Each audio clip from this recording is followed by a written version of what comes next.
Guys, ஜின்களை பற்றி நம்ம சேனலில் நிறைய வீடியோஸில் நம்ம பார்த்துருக்கோம், எக்ஸ்ப்ளோர் பண்ணியிருக்கோம். ராமேஸ்வரத்தில் நம்மளுடைய சப்ஸ்கிரைபராக இருக்கக்கூடிய ஒருத்தர், அவருடைய பேர் கார்த்திக்.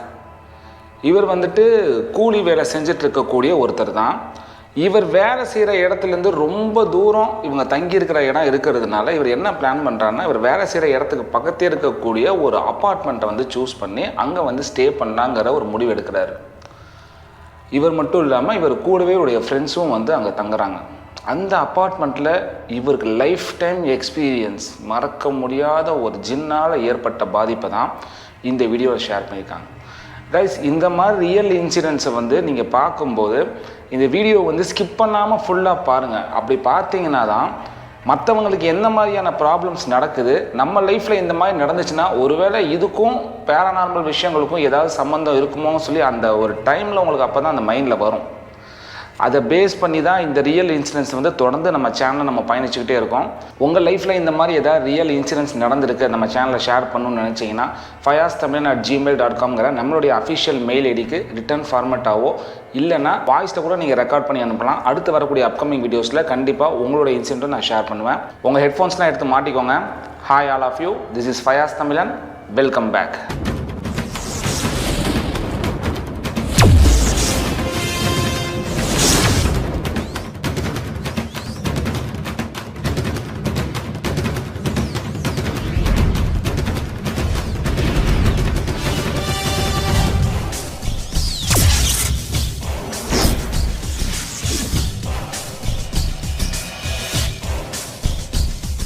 ஸோ கைஸ், நான் முன்னாடியே சொன்ன மாதிரி இந்த கார்த்திக்குங்கிறவர் பார்த்திங்கன்னா தினக்கூலி வேலைக்கு போயிட்டு இருக்கக்கூடிய ஒருத்தர் தான்.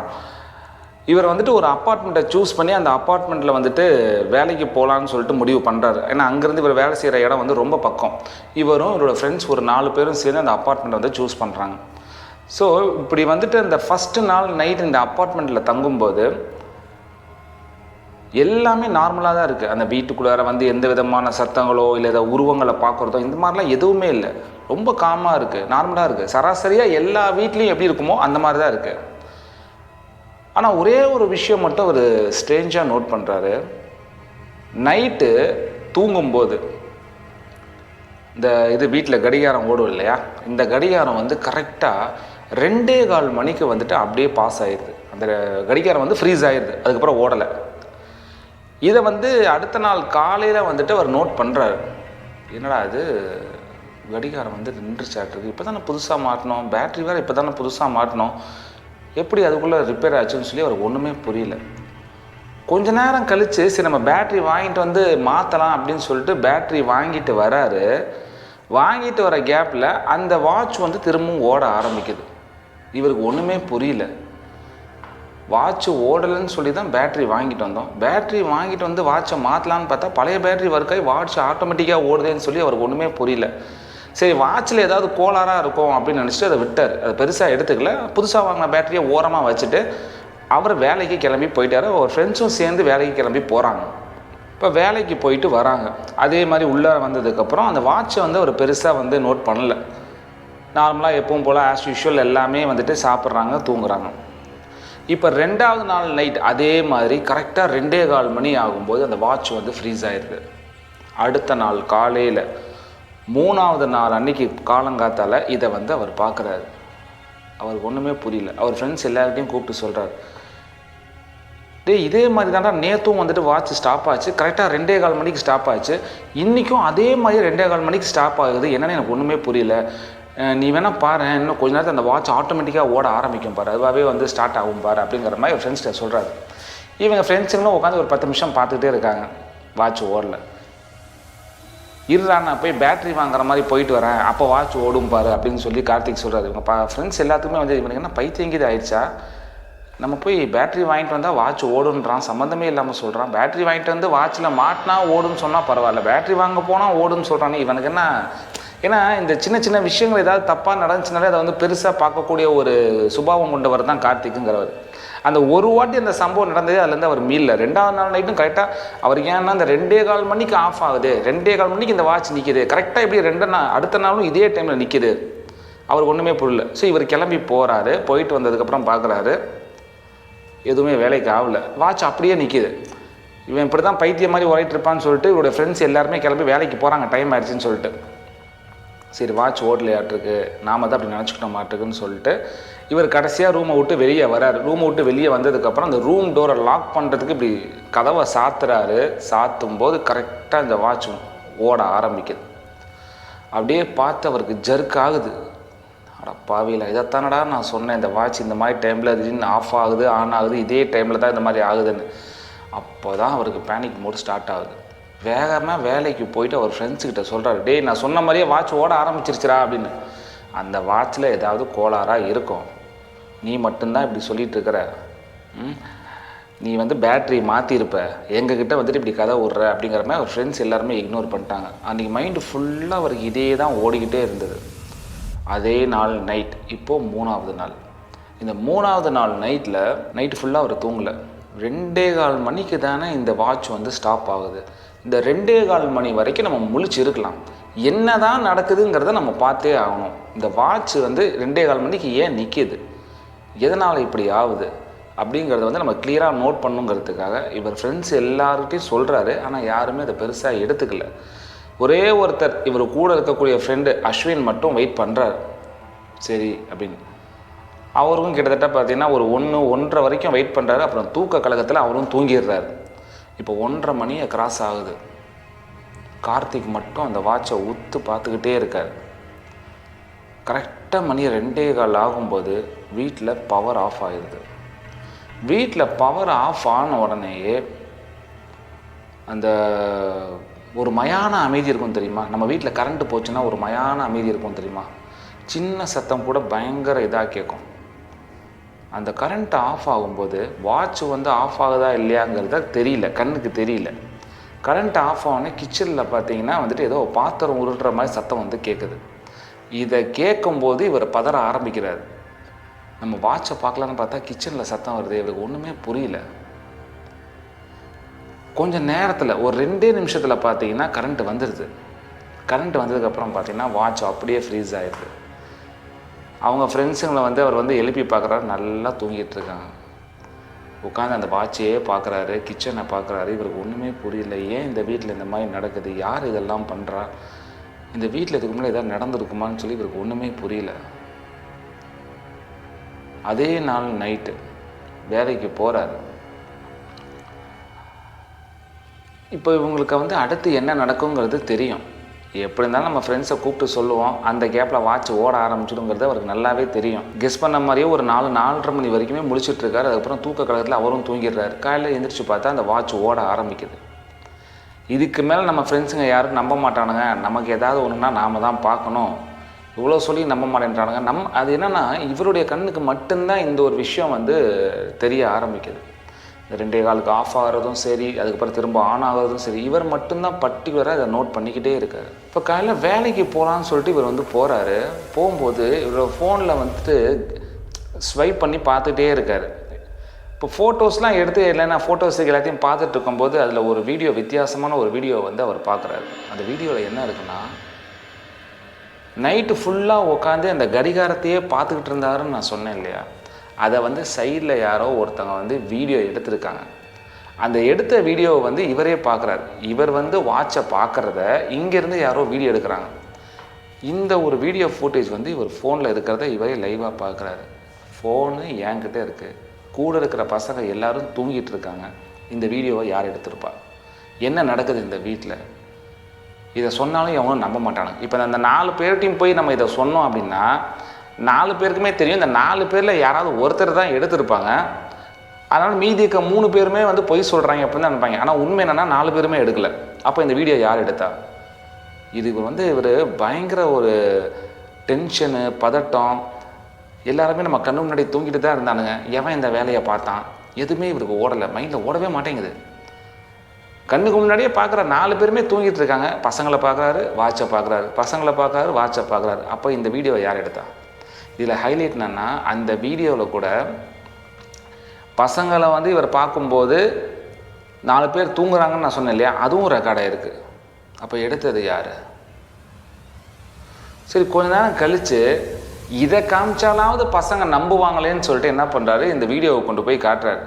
டேய், இந்த வீடியோ யாரா எடுத்தீங்க அப்படின்னு சொல்லி கேட்குறாரு. பசங்க 4 பேருமே பார்க்குறாங்க. இவருக்கு ஒன்றுமே புரியல. 4 பேருமே வந்து ஷாக் ஆகுறாங்க. நீயே யாரோ ஒருத்தரை ரெடி பண்ணி எடுத்துருக்கிற அப்படின்னு சொல்லி அவனுங்களே முடிவு பண்ணுறாங்க.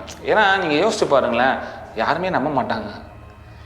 எங்களை வந்து பயம்படுத்தணுன்னே நீ இந்த மாதிரி பண்ணுறியா, இல்லை நாங்கள் இங்கே உன் கூட தங்கியிருக்கிறது உனக்கு பிடிக்காம எங்களை வெளியே அனுப்புறதுக்கு ஏதாவது பிளான் பண்ணுறியான்னு இந்த மாதிரிலாம் கேட்க ஆரம்பிக்கிறாங்க. இவருக்கு ஒன்றுமே புரியல. கொஞ்ச நேரம் கழித்து பார்த்தீங்கன்னா அந்த ஃபோனில் இருக்கக்கூடிய அந்த வீடியோ வந்து அதுவாகவே டிஸப்பியர் ஆகிடுது. அதுவும் இவருக்கு புரியல. இப்போ என் ஃபோனில் இருக்கிற இந்த வீடியோ டிஸப்பியர் ஆகிடுச்சு, இதை வந்து காணான்னு சொல்லிட்டு போய் ஃப்ரெண்ட்ஸுக்கிட்ட சொன்னாலுமே அதை நீ தான் டெலீட் பண்ணியிருப்ப, கதை விடாத அப்படின்னு தான் பசங்க சொல்லுவாங்க. இதை போய் எதுக்கு நம்ம சொல்லிக்கிட்டு இதையும் சொல்ல வேணாம். ஆனால் இந்த வீட்டில் ஏதோ ஒரு விஷயம் நடக்குது.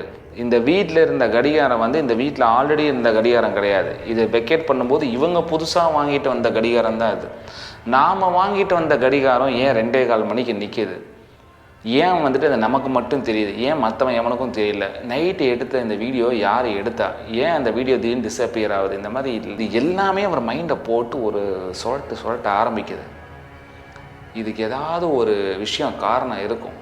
காரணம் இல்லாமல் இருக்காதுன்னு சொல்லிட்டு இவர் என்ன பண்ணுறாருன்னா, இந்த அப்பார்ட்மெண்ட்டை வந்து இவருக்கு வந்து ஒரு புரோக்கர் காமிச்சிருப்பான். அந்த புரோக்கரை போய் நேரில் சந்திக்கிறார். நேரில் சந்தித்து இந்த வீட்டில் குறிப்பாக நான் தங்கியிருக்கக்கூடிய இந்த ஃப்ளோரில் இருக்கக்கூடிய இந்த ரூமில் இதுக்கு முன்னாடி என்ன நடந்துச்சு, இங்கே யார் இருந்தா, இந்த மாதிரி எல்லா விஷயங்களும் கேட்குறாரு. அந்த புரோக்கர் ஸ்டார்டிங்கில் ஒத்துக்கலை. ஏன்னா இந்த புரோக்கர்ஸ் வந்து மேக்ஸிமம் என்ன பண்ணுவாங்கன்னா, ஒரு வீட்டை சேல் பண்ணுறதுக்கு அந்த வீட்டில் இருக்கக்கூடிய குறையை தான் ஃபஸ்ட்டு மறைக்க ஆரம்பிப்பாங்க. நோண்டி கேட்குறாரு. அவரை சொல்லவே மாட்டார்.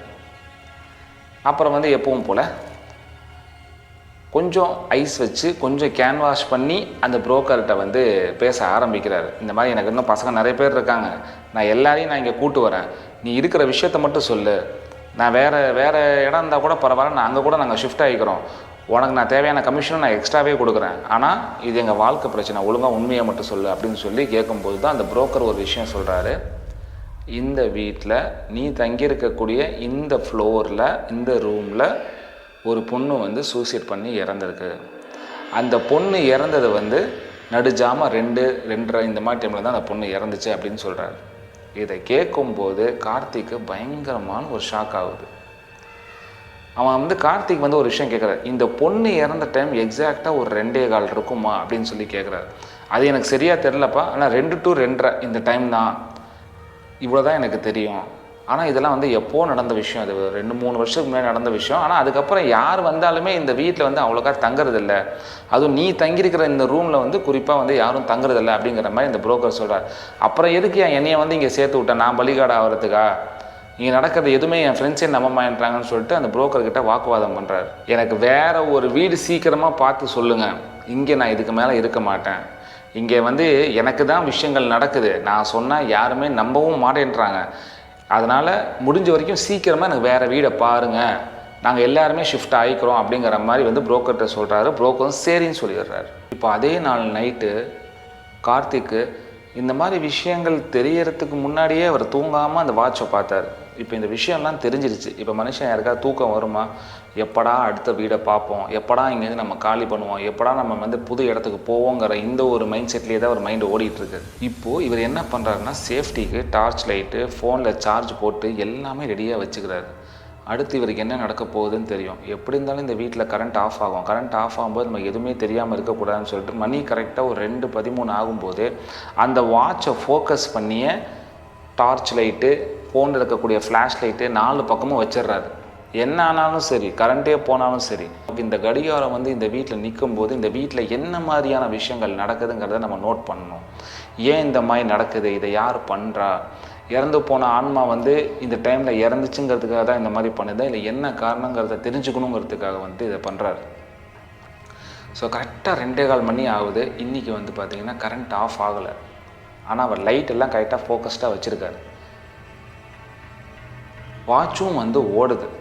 இவருக்கு ஒன்றுமே புரியல, என்னடா 2:15க்கு வாட்ச் நிற்குமே, ஏன் நிற்கலை அப்படின்னு ஒரு சந்தோஷமான ஒரு மைண்ட் செட் அவருக்குள்ளார வர ஆரம்பிக்குது. ஒருவேளை நம்ம வந்து இந்த மாதிரி விஷயங்கள் வந்து தெரிஞ்சுக்காமல் இருந்ததுனால தான் நமக்கு அது தெரியப்படுத்த சொல்லியிருக்க மாட்டிருக்கு. இப்போ நம்ம விஷயங்களை தெரிஞ்சுக்கிட்டோம்ல, அதனால் வந்துட்டு நம்மளை இப்போ விட்டுருச்சு, இங்கேருந்து போயிடுச்சுங்கிற ஒரு மைண்ட் செட்டில் என்ன பண்ணுறாரு, நேராக வந்துட்டு ரெஸ்ட் ரூம் போயிட்டு தூங்கலான்னு சொல்லிட்டு போகிறார். இவர் ரெஸ்ட் ரூம் போகும்போது அங்கே ரெஸ்ட் ரூமில் வந்து பார்த்திங்கன்னா மிரர் இருக்குது. ஸோ அப்பார்ட்மெண்ட் ஃப்ளாட்லலாம் பார்த்திங்கன்னா கொஞ்சம் ஹைஃபையாக இருக்கும். மிரரில் பார்த்தீங்க அப்படின்னு சொன்னால் இவர் உள்ளார போகும்போது ஒரு ஷாக்கிங்கான விஷயத்தை பார்க்குறாரு. அந்த மிரரை வந்து இப்போ கதவு திறந்துருக்குது, உள்ளாருந்து வெளியே பார்த்தா அந்த பசங்க தூங்குறதெல்லாம் தெரியுது. ஒரு விஷயத்தை பார்த்துட்டு இவர் பயங்கரமாக வந்து பயப்பட ஆரம்பிக்கிறார். அந்த கண்ணாடியில் என்ன தெரியுதுன்னா, இவர் வந்துட்டு அந்த வாட்சையே பார்த்துட்ருக்காருன்னு சொன்னேன் இல்லையா, அந்த சீனை அப்படியே கண்ணாடியில் பார்க்குறாரு.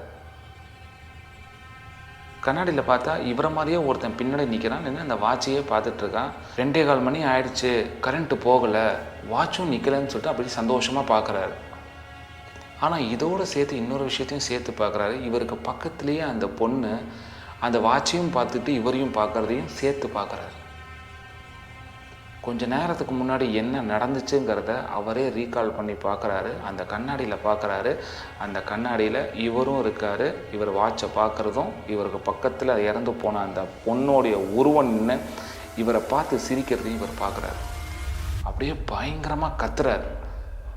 கத்தி கண்ணை மூடுறாரு. அப்படியே எல்லாமே டிஸப்பியர் ஆகுது. கூட இருக்கிற பசங்க எல்லாரும் வந்து பயப்பட ஆரம்பிக்கிறாங்க. என்னதான்டா உனக்கு பிரச்சனை, ஏன்டா இப்படிலாம் பண்ணிகிட்டு இருக்கு அப்படின்னு கேட்கும்போது தான் இந்த புரோக்கர் சொன்ன விஷயம் எல்லாத்தையும் சொல்ல ஆரம்பிக்கிறார். இந்த வீட்டில் இதுக்கு முன்னாடி இந்த மாதிரி ஒரு பொண்ணு இறந்துருக்குது, அதனால தான் இந்த வீட்டில் இவ்வளோ விஷயம் நடக்குது. எங்கே போனாலும் நம்ம எல்லோரும் ஒன்றா தான் தங்கி நம்ம ஒன்றா தான் வேலைக்கு போயிட்டு இருந்தோம். இத்தனை நாள் நம்ம வேலைக்கு போயிட்டு இருக்கும்போது இவ்வளோ இடங்களில் தங்கி இருக்கும்போது என்னைக்காவது நான் இந்த மாதிரி பிஹேவ் பண்ணி நீங்கள் பார்த்துருக்கீங்களா? இந்த வீட்டுக்கு வந்ததுக்கு அப்புறம் தான் எனக்கு இந்த மாதிரி நடக்க ஆரம்பிக்குது. காரணம் என்னென்னா, இந்த வீட்டுக்கு அட்வான்ஸ் கொடுத்ததாக இருந்தாலும் சரி, இந்த வீட்டை வந்து புக் பண்ணதாக இருந்தாலும் சரி, எல்லாமே நான் பண்ணது தான். அதனால தான் அது என்னையவே சொல்லிட்டு அடிக்குது. நான் இவ்வளோ சொல்லி நீங்கள் நம்ப மாட்டேன்றீங்க.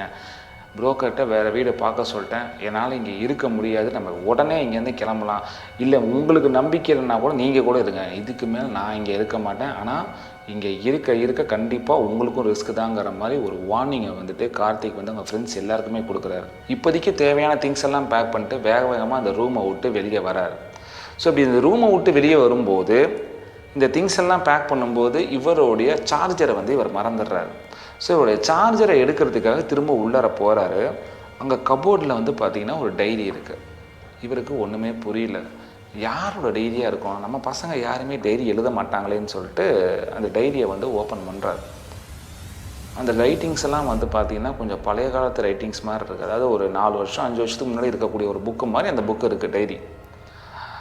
அதில் வந்துட்டு ஒரு வாசகம் எழுதியிருக்கு, நான் வந்து இங்கே வந்து சாகலை, ஒரு ஜின்னு தான் வந்து என்னை இங்கே வந்து சாகடிச்சிச்சு அப்படின்னு சொல்லி அதில் எழுதியிருக்கு. இவருக்கு ஒன்றுமே புரியல, ஜின்னுனா என்ன அப்படின்னு சொல்லி. ஸோ இவருக்கு அந்த ஜின்னுனா என்னங்கிறதே வந்து அவருக்கு தெரியாது. ஒரு ஜின்னுன்னு சொல்லி அதில் எழுதியிருக்கு. இவருக்கு ஒன்றுமே புரியல. அதுக்கப்புறம் தான் அவர் முடிவு எடுக்கிறாரு, இது இறந்து போன அந்த பொண்ணுடைய டைரியாக தான் இருக்கும். அது போகிறதுக்கு முன்னாடி நம்மக்கிட்ட வந்துட்டு ஒரு விஷயத்தை வந்து சொல்லுது, நான் வந்து இங்கே சும்மா சாகலை, ஒரு ஜின்னோடைய பாதிப்புனால தான் நான் வந்து இங்கே இறந்துருக்கிறேன் அப்படிங்கிறத வந்து இன்ஃபர்மேஷனை வந்து அந்த புக் அந்த டைரியோட ஃபஸ்ட்டு பேஜில் வந்து இருக்குது. அப்படியே அந்த டைரியோடைய கடைசி பக்கத்தை வந்து பார்க்குறாரு. அதில் வந்து ஒரு மிகப்பெரிய ஷாக்கிங்கான விஷயத்தையும் அவர் பார்க்குறாரு. யார் இங்கே வந்தாலும் அந்த ஜின்னு விடாது, எல்லாரையும் காவு வாங்கும், இங்கே யாருமே தயவு செஞ்சு வராதிங்க, போயிடுங்க அப்படிங்கிற மாதிரி ஒரு விஷயம் வந்து அதில் எழுதியிருக்கு. இதை பார்க்கும்போது அவருக்கு இன்னமும் ஜர்க்காகுது. சடனாக அவரோட ஃபோனுக்கு வந்து ஒரு கால் வருது கார்த்திக்கு. அந்த ஃபோனை பிக் பண்ணுறாரு. அதில் யாரோ எடுத்து பேசுகிறாங்க. பைக்கில் ரொம்ப வேகமாக போனதுனால ஸ்பாட்லேயே வந்து பார்த்திங்கன்னா 4 பேருமே வந்து இறந்துட்டாங்க. இந்த 4 பேருமே யாருன்னா இவர் கூட ஒர்க் பண்ணக்கூடிய ஃப்ரெண்ட்ஸ். அப்படியே பதறி அடிச்சுட்டு வேகமாக இங்கேருந்து கிளம்பி போகிறாரு. நாம் தான் இந்த 4 பேரையும் கூட்டிகிட்டு வந்தோம் வீட்டுக்கு, எப்படி பார்த்தாலும் நாம் தான் ஸ்பெஷலு. ஏன்னா நாம் இல்லைன்னா இந்த 4 பேருமே நம்மளை நம்பி இந்த வீட்டுக்கு வந்திருக்க மாட்டாங்க. அதனால தான் இந்த ஜின்னு வந்து இதோடைய ஃபைனல் டார்கெட்டாக நம்மளை வச்சுருந்தது. இந்த வீட்டில் இருக்காத, இந்த வீட்டை காலி பண்ணிட்டு போயிடுந்தா அந்த லேடி வந்து நமக்கு வார்ன் பண்ணிட்டே இருந்திருக்காங்க. நம்ம அதையும் மீறி ஒவ்வொரு நாளும் நாள் கடத்த அந்த ஜின்னோடைய கோபம் வந்து அதிகமாகி இவர் கூட இருந்த அந்த ஃப்ரெண்ட்ஸையும் காலி பண்ணிச்சு. இப்போ அடுத்த டார்கெட்டு இவர் தான். அடுத்து நாம் எப்போ வேணாலும் நமக்கு என்ன வேணாலும் ஆகலாங்கிறத வந்து இவர் முன்கூட்டியே வந்து கணிக்க ஆரம்பிச்சிட்டாரு. வேகமாக இது சம்மந்தப்பட்ட ஆள்கிட்ட போயிட்டு இவருக்கு தேவையான ப்ரொடெக்ஷன் எல்லாம் போட்டு இந்த ஜின்ட்டு மொத்தமாக வெளியே வராரு. பட் இவர் வெளியே வந்த டைம் வந்து ரொம்ப லேட், ரொம்ப லேட். ஒரு இடத்துல ஜின்னு இருக்குன்னு தெரிஞ்சும் நம்ம வந்துட்டு அதை வந்து பெருசாக எடுத்துக்காமல் அசால்ட்டாக விட்டதுடைய விளைவு 4 பேருடைய உயிர் போனது தான். கைஸ், இந்த இன்சிடெண்ட்டை பற்றி நீங்கள் என்ன நினைக்கிறீங்க? எதுவாக இருந்தாலும் மறக்காமல் உங்களுடைய கமெண்ட்ஸில் சொல்லுங்கள். அண்ட் இந்த மாதிரி உங்களோட லைஃப்பில் நடந்த ஏதாவது ஜின் இன்சிடென்ட்ஸாக இருந்தாலும் சரி, இல்லை கோஸ்ட் இன்சிடென்ட்ஸாக இருந்தாலும் சரி, எதுவாக இருந்தாலும் நம்ம சேனலில் ஷேர் பண்ணுங்கள். இந்த மாதிரி ரியல் இன்சிடென்ட்ஸை விரும்பி பார்க்கக்கூடிய உங்களுடைய ஃப்ரெண்ட்ஸ், ரிலேட்டிவ்ஸ் யாராவது இருந்தாங்கன்னா அவங்களுக்கும் நம்ம சேனலை ரெஃபர் பண்ணுங்கள். அடுத்து ஒரு சூப்பரான ரியல் இன்சிடென்ட்டில் வந்து உங்களை நான் சந்திக்கிறேன். அன்டில் தென், பாய்.